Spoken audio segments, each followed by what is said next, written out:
Alors mon parcours personnel, il est un peu atypique parce qu'en fait, moi je suis de formation assistante de service social.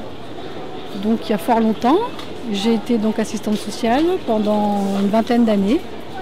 Donc j'ai travaillé dans d'autres choses que l'aviation civile, puisque j'ai commencé en tant qu'assistante sociale de secteur dans la région parisienne pendant 2 ans. Ensuite j'ai travaillé au Quai d'Orsay, au ministère des Affaires étrangères, toujours en tant qu'assistante sociale du personnel. Donc j'ai travaillé pendant 5 ans dans cette très belle administration qui est les Affaires étrangères, que sont les Affaires étrangères, pardon. Et puis depuis 1994, donc je travaille à la DGAC, la Direction Générale de l'Aviation Civile. J'ai débuté donc toujours en tant qu'assistante sociale à Aix-en-Provence, où je m'occupais des personnels. Donc il y avait à peu près 5000 personnes, actifs et retraités. Donc je m'occupais du bassin méditerranéen, notamment la Corse et Aix-en-Provence et jusque donc les Alpes, Castelnaudary, etc.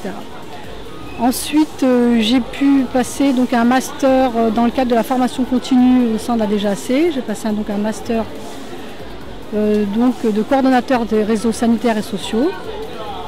Et j'ai pu changer de métier. Donc ça n'a pas été sans mal, puisqu'en fait j'ai quitté Aix-en-Provence pour partir à Paris, être chargée de communication. Donc chargée de communication auprès du directeur général, qui est là aujourd'hui, M. Patrick Gandil. Et puis ensuite, j'ai travaillé, le poste a été fermé, donc j'ai pu travailler comme conseiller technique auprès de la DSNA, la direction donc, de la navigation aérienne. Et j'ai pu donc continuer donc, mes fonctions de chargée de communication. Ensuite, dès 2010, j'ai postulé dans l'océan Indien, parce qu'en fait, quand j'ai eu la chance de lire l'avis de vacances d'emploi, je pensais que j'avais tout à fait les compétences, tant sociales que donc, ressources humaines que communication, pour postuler donc, dans l'océan Indien, que je ne connaissais pas, parce que j'étais jamais venue à La Réunion avant de postuler.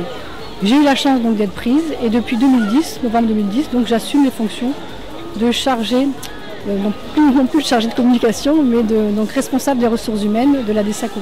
J'ai aussi une troisième casquette, c'est-à-dire celle je suis responsable du chef de centre des concours de l'ENAC, donc l'École nationale de l'aviation civile.